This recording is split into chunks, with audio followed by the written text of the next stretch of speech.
Good evening, ladies and gentlemen. Welcome to a new episode of Flesh Wound Farce, where we review and discuss your and our favorite comedy movies. This is the world's first and only combination trivia host and professional wrestling announcer of Chilean descent that currently resides in Southern California, Ozzy V. And also with me, as always, on this program, first in the Northern California Bay Area, world-famous juggler, Greg Larson. How you doing, Greg? I'm doing well. I'm excited for football season starting. And why exactly would you be a little bit more excited for football season this year, Greg? Because I did my draft, and I felt it was my first auction draft, and it was exciting, and I felt I made some strategic plays and bids. I got as a 49er fan, I like Christian McCaffrey. But I know his injury record.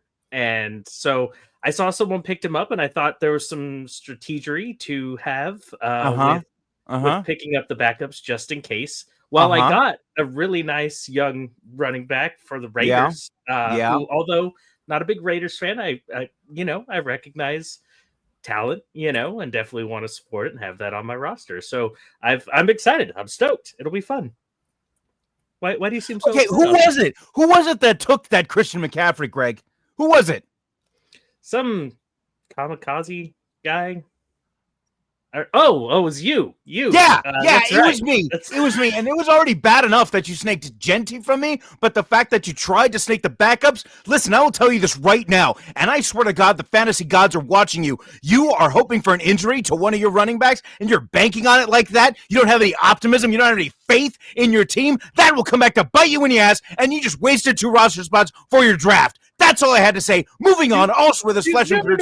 What? To be fair, I wasn't trying to. To be fair, I was just trying. Now you're saying to be fair for him, because I saw on the draft sheet that I know we both were utilizing the price. I hadn't even reached I was barely at the price that was recommended for him. I thought you'd put in another $1. I thought you were still going to go that way. I did. I did. You and I both know Sleeper had problems with connection that night. I don't want to spend $7 for the rookie tight end. You and I both know that. That's fair. I pushed the button and it didn't capture it. God damn. I actually didn't know that. Excellent. I'll just trade you straight up. We paid the same amount, McCaffrey for Genty right now. You already have his backups. No, I know his injury record. I didn't bid on him for a reason. His injury record, that he's a yo-yo. And he's yoing up. He's yo-yoing up. It's true. We'll talk about it. We'll see. Okay. Also with us, ladies and gentlemen, Fleshman producer Todd. How you doing, Todd? A lot more comms. I don't do that nonsense. It's this only is my nonsense first year actually playing with Ozzy, so that's not true. So it'll be a double. We did a league a couple of years ago during COVID. I'm hoping we get a double asterisk this year. Shot it. Greg, I wasn't sure if you heard. He said he's hoping for a double asterisk this year. That's right. You know, if you were really smart, you would have named your team Asterix. I still haven't named my team. What are you talking about? It was just the default. So I thought that's what you chose. No, that's boring. Come on, man. Okay, you know what? Hey, it's bad luck to change your team name after you've drafted, so go right ahead. How do you not change your team name after you draft? Oftentimes you make your team name based off of the players you have. Ozzy's just making up stuff to make you not change the name. I'm all about it after the first week. History, because those who name their teams after the players hone in on the player they want, so they focus specifically, I'm going to get this player no matter what because my team is named this. Unless it's named Team 1 or Team 2, Team 3, if there is a name, the fantasy gods are watching. It's bad luck to change your name after a draft if one has already been chosen for you, unless it's Team 1, Team 2, Team 3, Team 4, Team 5, so on and so forth. I now know my team name. We need to stop talking about this because people didn't tune in to listen to us talk about fantasy football. They can maybe one day if you'd want to let us know. But right now we're here to talk about the movie Fast Food, which was released on April 28th, 1989. Unfortunately, there is no trailer available for this movie, so I actually do have a synopsis here. Adrift after graduation, college chums Augie Hamilton and Drew Taylor decide to go into business together and open a fast food restaurant. They happen upon a prime location but don't start attracting business until they mix up a special sauce, the secret ingredient of which is an aphrodisiac. As the hamburgers start flying off the griddle, the fun-loving pair draw the ire of the competition of fast food mogul Wrangler Bob.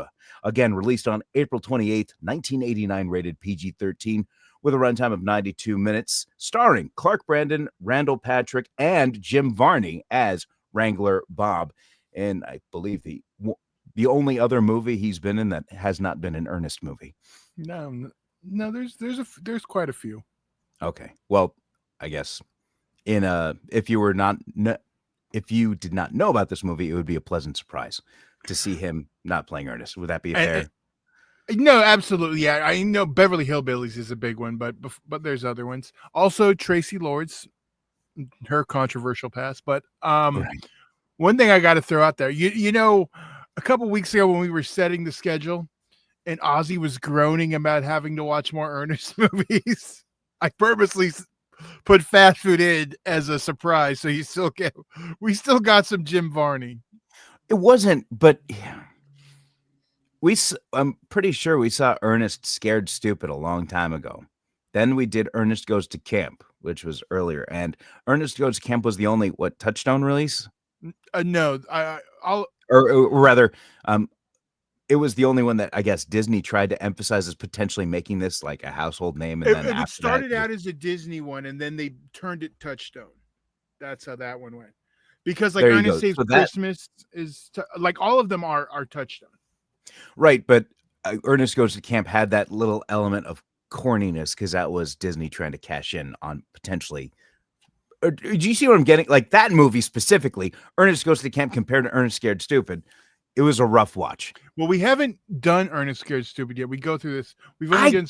Why have I seen that movie then? Did we do it on another show? We might have done it on. I swear we've done it before. You might have.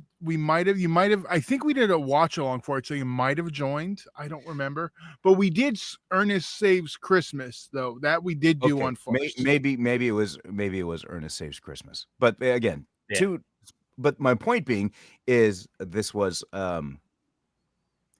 Ernest Goes to Camp had a little rough watch. I didn't want to watch. It's not good. Yeah, I get it. So this was actually felt like a palate cleanser, to tell you the truth. I'll get to that shortly. The movie was with the story from Scott Sowers and Jim Basile, screenplay by Clark Brandon, who is the individual playing Augie, and Lanny Horn for the screenplay, directed by Michael A. Simpson. Initial thoughts on this? Yeah, I was annoyed just hearing Fast Food and that the full movie's available on YouTube with no ads. Like that, it had like a I don't know. I was weary, and maybe I had set my expectations so low that once I started watching and just you were expecting a raunchy sex comedy, I'm sure. I was. I mean, especially the synopsis I pulled here mentions that the secret ingredient is an aphrodisiac. In the IMDb description, it says it's a sex drug, and so as soon as that happened, it's okay, right. And then how the movie was starting out was kind of like, okay. Yeah, all right, let's just get through this. But it's a sex comedy without sex. Or yeah, boobs. my wife is even like, oh, it's an 80s movie, so there's going to be a bunch of boobs, right? That was the surprise for you guys. No boobs. Yeah. It was. Yeah, even the potential that there was like a half nipple, I think. No, or I'm thinking, no, that's Duke's. I'm confusing everything with Duke's. Everything's melting together. That's my bad. I think he just had a mirror and, it was a hot day, so it is still a hot day. I am literally not wearing pants. All I'm wearing are boxer shorts because I am hot right now. Okay, don't make me stand up. Don't make me stand up. Okay, no worries there. But continuing on the initial thoughts here, I was dreading watching it, but then as it actually progressed, I began to enjoy it, and I didn't have anything inherently that was like, I want to hate this movie. It was just like, let's get through this. But it was like a pleasant surprise. It's almost like if you're you have to take the bus and you're waiting at the bus stop and you're like, I hope I don't sit next to somebody who smells or there's some loud, crazy individual. It was like getting on the bus and nobody was there. Like, hey, you know what? This isn't too bad. And then you get to the next stop, you're dreading that, and nobody gets on. Holy cow, I have the bus to myself. This is pretty good until you get to the third stop, and there's like just one individual who's like kind of loud and kind of tries to talk to you as the bus is going, but they're on the other side of the bus, so they're at least away from you, but you're still having a good time. Not perfect, but still having a good time. It's kind of how I felt with this movie, to be honest. It felt like I was taking like, or even maybe a school bus, and I was just anticipating that it was going to. So this movie's as good as the city bus. That's a city bus by yourself. Okay, a city bus by yourself. Still not a glowing endorsement, but I'll take. Well, I mean, if you're by yourself in a city bus, you feel like luxury right there. Are we at least on the way to the beach or something? Fun of the city bus is the entertainment. Like, that's as long as you're far enough away from them, you know, until they get next to you. Yeah. And then start telling you how their favorite thing about Grand Theft Auto 3 is how they get to pay for hookers and then beat them up and take their money back. That didn't even happen to me on a public bus. That happened to me on a Disney cast member shuttle. And everybody's looking at me like, why is this dude talking about beating up hookers and taking their money from a video game and being happy about that? I didn't think you remembered that conversation, Ozzy, but if you're going to bring it up here, fine. Hear it out. Greg, we have I know. Greg, hold on. I know you're trying to be funny, but it was not you. We know who exactly it was. We know it was some guy with a hat who now hosts the other show. Oh my gosh. It wasn't, but similar. I mean, if these two entered the same room and started talking to one another, it might be the end of humanity. Yeah, it's like when parallel universe people, you know, meet up and it just can't happen. I think they might be individuals from a parallel universe. Yeah. Like the same people. And it'll rip a hole into the space-time continuum. Will they have an awesome fight in the junkyard too? Oh God. The superior Superman sequel. Yeah, and then Dan is gonna take off his hat and throw it, and it's gonna encapsulate the other guy. You know, let's go back. I'm going to bring this up because someone pointed this out, and I never clicked till someone did. At the end of Superman 3, when Gus Gorman, Richard Pryor, does the Superman gesture, why would any of them know what that is? When he, goes to reveal what should be the Superman logo, something he never does in front of people that no one would know. Yeah. So, still better than 4. But whatever. Anyway. We're not here to talk about Superman 3. We are here to talk about Fast Food, the 1989 film. So I completed my initial thoughts, kind of went into a little transition of something else there. But how about initial thoughts from you guys? Yeah, definitely wasn't expecting what we got. I don't know how I feel about Warnest. The Wario version of Ernest. It feels awkward and weird. But with any interesting story, I'm definitely along for the ride. But there was a point where I do have to say, when going along this journey, I stopped and I was like, man, I'm surprised an 80s comedy was more than the typical hour and a half. And I looked and I was like, it's not much more than the hour and a half. It just feels that way. So the difference? You didn't get distracted by boobs every 8 minutes. That's right. I mean, no, that's very fair. It was a little zany and weird. And what's funny is there's moments in here that I feel like this Lost Skeleton kind of vibe just because there's bad acting, but I don't think they were intending to do so. So it just was naturally bad. And so it was a weird journey for me, and I'm very surprised the so far positive comments from Ozzy. So yeah. Well, would you guys be shocked if I tell you I'm a huge fan, even without the lack of the lack of true 80s antics? This is actually from a company called Double Hacks and Films. They also made Sleepaway Camp 2 and 3. The director Michael A. Simpson was the one who did it, and actually the lead girl in this, Samantha Brooks, plays a part in Sleepaway Camp 3 as the bitchy rich girl. But it's like just a tone all their films kind of have, that late 80s, early 90s just vibe. Low budget, they're just fun, over the top. And that's what like this one is to me. And you throw in Jim Varney, and at the time him not playing Ernest was kind of, different. But he still has, like, because a lot of his characters shooting commercials, which is what Ernest's big thing was. Right. So all that stuff with him is great. But I mean, it's the generic, sex comedy, Little Rascals trope where the gang's going to get together and save the whatever community center, church, gas, Yeah. So it's nothing new. So it's really just going along for the ride with these characters. This is like 100% USA Up All Night fare. This is the kind of stuff you'd watch with, Gilbert Gottfried or Rhonda Shear, and that would explain the lack of nudity. I mean, they were probably aiming for that, but yeah, it's a good time. Yeah. So I guess because my bar was set so low for something like this that I was pleasantly surprised. Getting into some of these favorite moments, the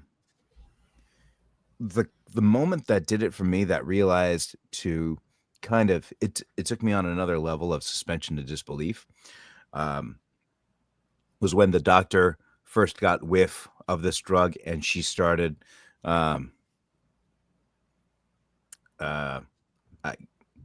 I guess what some people might describe in 2025 as sexually assaulting her assistant. Yes. By like ripping his clothes off. It's awkward to me for me to say it, but if you see it, it's really it's hard to call anything like that innocent, I guess. But for just to move on there's a point when she's just on top of him and the camera goes off and focuses on a skeleton, and then the skeleton takes both of its hands and just put it above its face. So that just put me in like another level of suspension disbelief, to be like, this is going to be really, really stupid and really ridiculous. It was a tell that happened early on, so I was able to switch something in my head that made the rest of the movie enjoyable. That's how I saw it. And in terms of the moment that got me the best, and this kind of goes into that kind of fantasy silliness aspect of it, is when they're showing a montage of everybody eating these burgers and everybody getting horny and whatnot and going at it. And then it shows at a park bench, a priest and a nun. They have the burgers and they start to look at each other, and a lightning bolt comes down from the ground. That I was not expecting and hit me so hard. I really, really enjoyed it. How about you guys? I mean, the skeleton thing did get me pretty good. That was definitely my favorite part of it. Although awkward to see Ernest as a heel in a way, I still appreciate him. And so I liked his end credits scene. It was just a fun moment seeing him do his thing, because Jim Varney is just phenomenal at what he does. So outside of that skeleton moment, it was just Jim Varney for me. Yeah, I'm kind of the same with this one. He's the highlight. Like when they're filming the commercial, he's like, no, that was one take. That just whole like he's done. We're done. It sets it up. What his power. I don't know. Picking a favorite moment is hard, because my favorite line from the movie is not even from this movie. It's a Jaws throwback when they slip in. Here's the swimming with bow-legged women. It's weird. Like I'm surprised watching it the first time how much I loved it. I think it's the tone and the vibe. Because I mean, as a youngster, I'm sure Dan probably hates it because there's no boobs, but that was like a big thing. So this is so so not a sex comedy that our lead turns down the drugged woman. That's how not a sex comedy this Yeah. is. Yeah. That is a good point. I think just something to say on Jim Varney's character, Wrangler Bob, and what made, I guess, a lot of the Ernest movies difficult to digest for a lot of people is Varney's over-the-top character work is best in small doses, like kind of like how Beetlejuice, Michael Keaton's Beetlejuice was in the movie at 17 and a half minutes through the entire 90-minute movie, or 90, I think 100-minute movie. So when the sequel came out and there was more Beetlejuice, it was almost like, oof, something's messing with the flow. So here, Wrangler Bob's character is so over the top that when it just shows these clips, when it just goes to him, that almost acts as the comedy relief of the comedy. I guess it's a certain, like, the maximum anyone ever does in this movie is his strength in character work, and everybody else is just kind of generic bad acting. But when he comes on the screen, it's always fun to see. Because we call that 90s direct-to-video acting. Sure. That's totally fair. This was direct to YouTube, so that's appropriate. But that is just a note. I think what definitely helped is having that one over the top character as an anchor point, and you just kind of went back and responded to whatever that character was doing. That character was trying to buy the gas station. That character was trying to run him out of business. That character came by to talk trash and offer them these stars that were good for one small soda. Not even like food, but a small soda. And then he leaves. So it's almost like, well, how are these characters going to react to this guy? Is what got me. How are, like, out towards the end of the movie, I was thinking to myself, how is this going to end? Like, I was actually genuinely like, I want to know how this ends, because they wrote themselves into a hole, and I felt there was a lot of montage work and to come up with a solution that was pretty simple. I'm not going to spoil it, I guess, in case anybody does want to see it. But you can't see it on YouTube. You can see the full thing on YouTube. It's not going to be the best quality, but it's there. It looks like it's ripped from the DVD, which wasn't a great looking DVD. It definitely is not widescreen. It is a full screen. Yeah. And that has a lot to do with the rights to it, because it was on Fry's Home Entertainment. Like, the other Double Hexen films were on Nelson, which MGM ended up acquiring. So those two are easy to find. This one kind of disappeared from, like, someone has to figure out who owns it, because there is a lot, like, this is like a prime title for the cult classics line from TerrorVision, but if they haven't looked into it, it's definitely one they should. But I know, like, the rights aren't as easy as some of the other ones, so I don't know how complicated they are. I got you. So we've been through our favorite moments there. I'm sure there's a lot. You guys have any critiques? Oh, big time. Like, can we talk about how in the courtroom scene, sorry, can we spoilers first? Well, I mean, just like, you don't like spoil the the thing that gets him out of it. Well, that is the thing. So, like, it's the simplicity of it. Well, kind of. So they talk about natural ingredients. Do you know what marijuana is? Like, oh yeah, that's not considered a drug? Like, what? Like, Reagan era, when this film came out, you gotta say that natural things. I'm sorry, like, that agitated, because I'm an advocate of that being legal, but of course it's not. So for the FDA to come in and be like, oh, natural ingredients, but no, you're wrong. That's not how things work. So, but at the same time, I think that that joke hits today, because there's so many things that describes themselves as being all natural when, we have the same issue, and it is 26 years after this movie. 26, 36 years. Oh my God. After this movie has been released, that I mean, like you're saying, what the heck? I mean, this is still happening today. So like that's kind of one of the things that actually helped me like the movie, is because it's a highlight of what corporations will say, both on, like, if they don't care about being all natural, and the ones that claim to be all natural. I mean, And the thing that helped that scene with me is Inner Space cameo, Kevin McCarthy. I knew you were gonna pop. Of course. As soon as I heard the voice, I was like, yes! I got so excited. With the judge in the demeanor that he had and the argument the way it was presented, it just kind of fit and worked for me. But I thought that the scene helped just because, like, you could see a CEO of McDonald's, like, right there, being mad at this mom and pop. Yeah. I'm sorry. I know this is about criticisms, but I completely see your point. I did feel the ending was like underwhelming, like for that like real crux of what that helps them get out of everything. However, seeing if there was boobs throughout, you wouldn't complain about this. Yeah, if the judge was topless, we wouldn't have any complaints. No. Well, actually, if it was Kevin McCarthy, we probably would. Yeah. Okay. No, but it just made me think like I could see something like this being argued and just like, wait, how do they get up by just saying all natural? Like, give me a break. Like, it's ketchup and mayonnaise. It's already in there. I mean, like, everything's got to be inspected by the FDA or whatnot. Like any alteration. Even towards the beginning of the film, the guy says, nothing has been tested on this compound yet. There it is right there. That's the one thing that was like, okay, well, if they got caught using something that hasn't been tested to see what it does to the human body, that's what intrigued me. Like, how are they going to get out of this? But it didn't impact me too badly, I guess, considering how the rest of the movie went.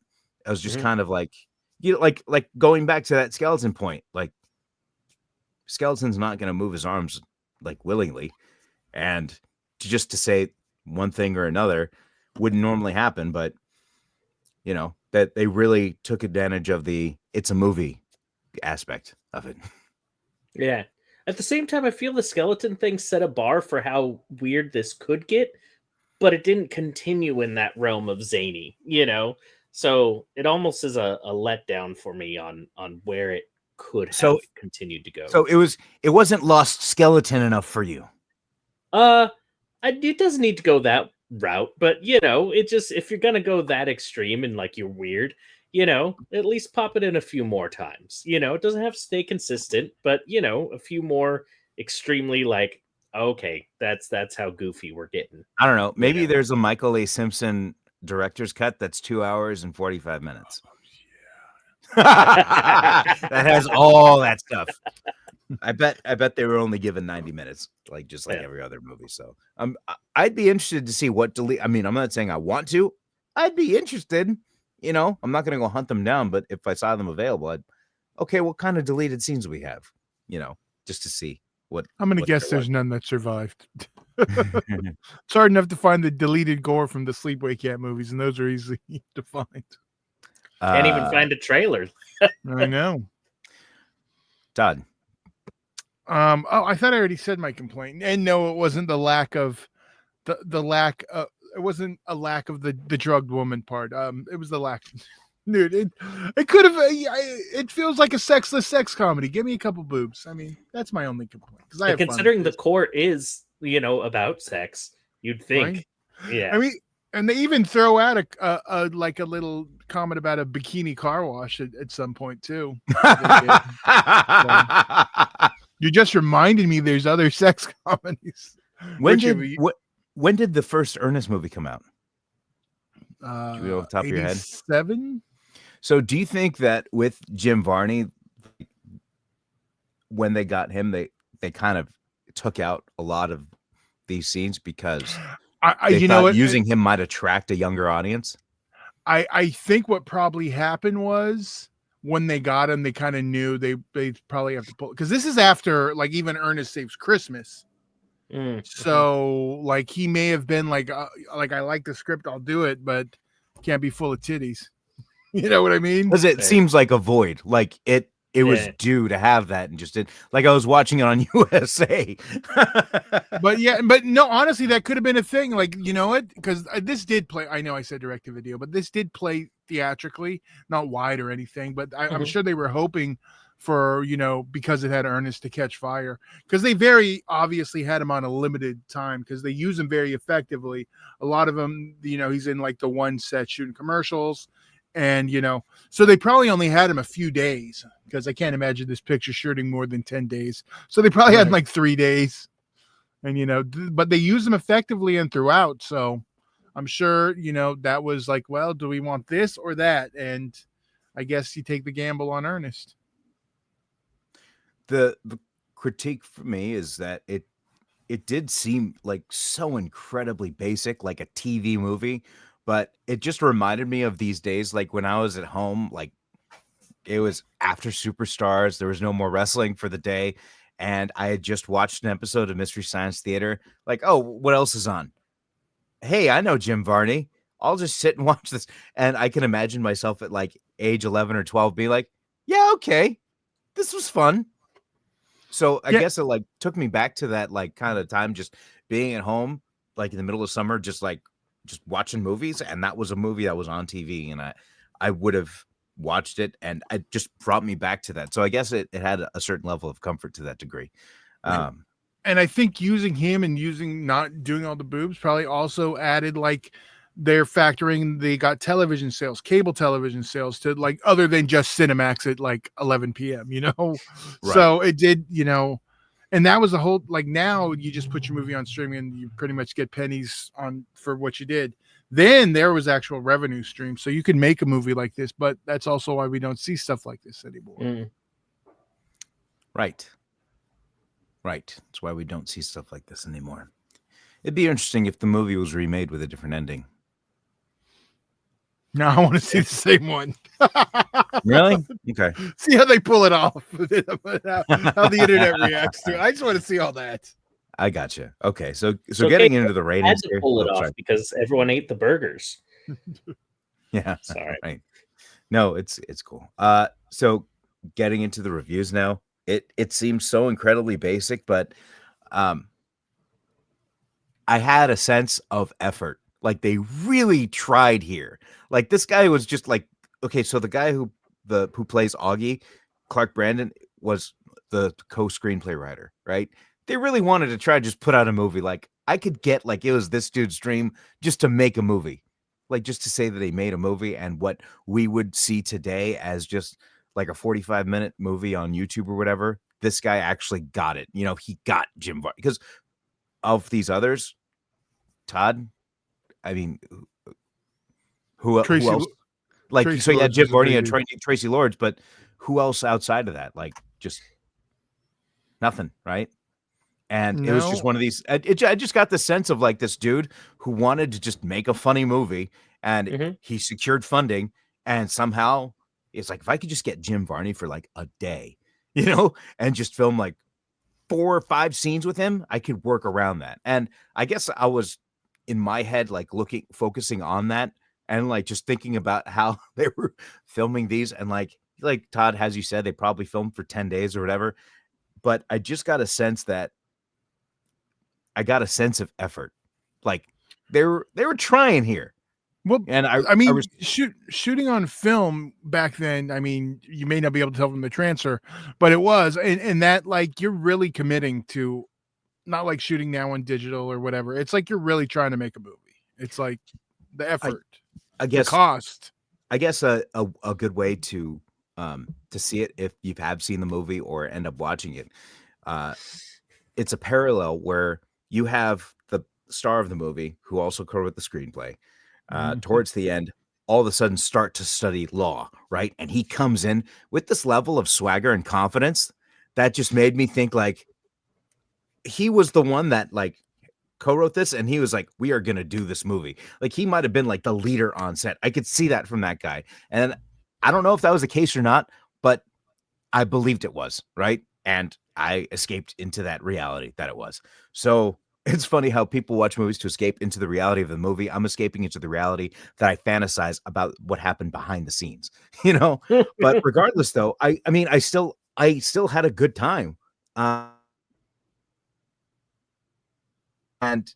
it's incredible. But I enjoyed it, so it's a 3 for me.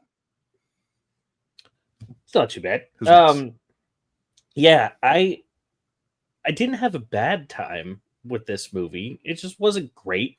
I felt like they dipped their toe in the water of what this could have been. the idea that a gas station is not profitable, so you're gonna throw up a fast food chain and demolish the entire place. It was a little weird, but I still had fun. I mean, it's a weird adventure of a movie. I'm still gonna give it a 2.5. Probably wouldn't watch it again, but not mad that I watched it. Todd? All right. Well, this is one, like I said, I've liked this one a long time, and I do randomly want to watch it, which is why we reviewed it. I'm a 3.5. Would have added some boobs, it would have been a little higher, but yeah, 3.5. It's a good time. I think, to put a bow on it, what's attractive to me is the story of the little guy taking on the big corporation. Like, yeah, totally. Like, a gas station is profitable.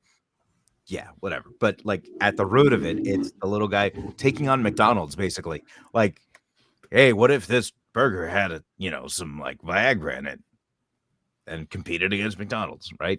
Regular Bob even has a line where he says those golden arches stand as a foundation for our society or something like that. So it's like just blatantly obvious. If they rebooted it today, it'd have to be more Vince McMahonish and deucing on chicks. I think this movie could be remade if the ending was just tweaked and you had like something more over the top, like as a villain character. I really think it could work, because in this day, like at this time, like a story of the little guy taking on a massive corporation, making a dent in their sales, it would be attractive to a lot of people. As long as we get John Cena with his Vince McMahon caricature in the Ernest role, I'm good. Oh my. Okay, quick. One of you guys needs to get cancer, and we need to get That's our Make-A-Wish. Hey, listen, we don't need like a meet and greet. We just need you to film like 2 scenes. No, but I mean, like I said, it was fun. I like how Ozzy's like, I'm gonna volunteer you two for my idea to get cancer. Well, I mean, I can't really say like one of us should get cancer, and then like one of us should try to get cancer, like, and maybe that be a movie in itself. We want to get John Cena in a movie, but the only way we can do is go. So the whole movie's like, how can we? Okay, so you guys smoking like a pack a day, sitting in the sun like for 12 days in a row, nothing's happening. Doctor's like, I don't know what's wrong with you. Everything says you should have cancer, but you're some kind of Superman. I don't know. But that concludes our review, unless you guys have any other final thoughts on this film. Not on the film, but you should have gotten a notification that a new team name has been picked. I hate you so much. Uh-oh.